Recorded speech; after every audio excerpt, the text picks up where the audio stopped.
قریبی رشتہ داروں کی عداوت بچوں کے ڈسنے سے زیادہ دردناک ہوتی ہے۔ جہالت ایک قسم کی موت ہے اور جاہل لوگ چلتی پھرتی لاشیں ہیں۔ غصہ جب آتا ہے تنہا آتا ہے، لیکن جاتے ہوئے اپنے ساتھ عقل، اخلاق اور خوبصورتی کو بھی لے جاتا ہے۔ تم کسی کے ساتھ بھلائی کرو اور تمہیں اس کا بدلہ برائی کی صورت میں ملے تو سمجھ لو کہ تمہاری نیکی قبول ہو گئی۔ دکھ میں کبھی پچھتاوے کے آنسو نہ بہاؤ، کیونکہ تم وہ خوش نصیب ہو جسے اللہ نے آزمائش کے قابل سمجھا۔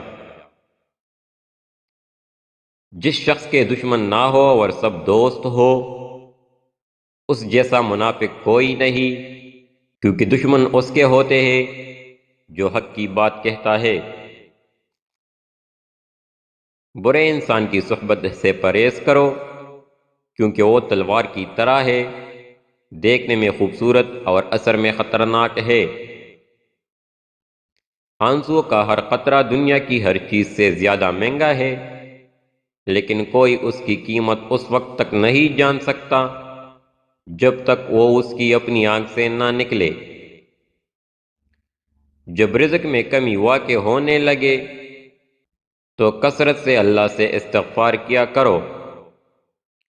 زندگی کی اصل خوبصورتی یہ نہیں کہ آپ کتنے خوش ہیں، بلکہ زندگی کی اصل خوبصورتی تو یہ ہے کہ دوسرے آپ سے کتنا خوش ہے۔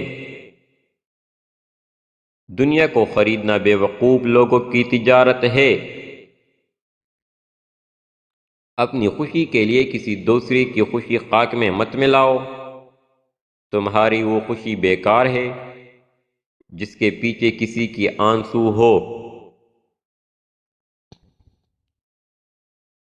اور تمہاری تقدیر اتنی دفعہ بدلتی ہے جتنی دفعہ تم اللہ کے آگے ہاتھ پھیلاتے ہو۔ نصیحت دوسروں کے حال پر غور کرنے سے حاصل ہوتی ہے۔ غربت انسان کو اپنے ہی شہر میں اجنبی بنا دیتی ہے۔ صرف پیسے کا ہونا رزق نہیں ہے، نیک اولاد، اچھا اخلاق اور مخلص دوست بھی رزق میں شامل ہے۔ حضرت علی سے کسی نے پوچھا، اگر کوئی اپنا ہمیں بھول جائے تو کیا کیا جائے؟ فرمایا، کوئی اپنا ہو تو وہ کبھی نہیں بھولتا، اور جو بھول جائے وہ اپنا نہیں ہوتا۔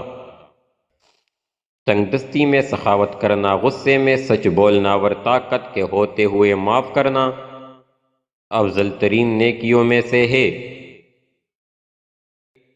جب آنکھیں نفس کی پسندیدہ چیزیں دیکھنے لگے تو دل انجام سے اندھا ہو جاتا ہے۔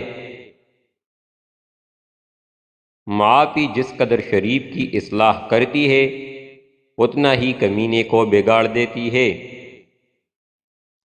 مصیبت کے وقت بھی مطمئن نظر آؤ اور مشکلات کے باوجود خوش باش رہو۔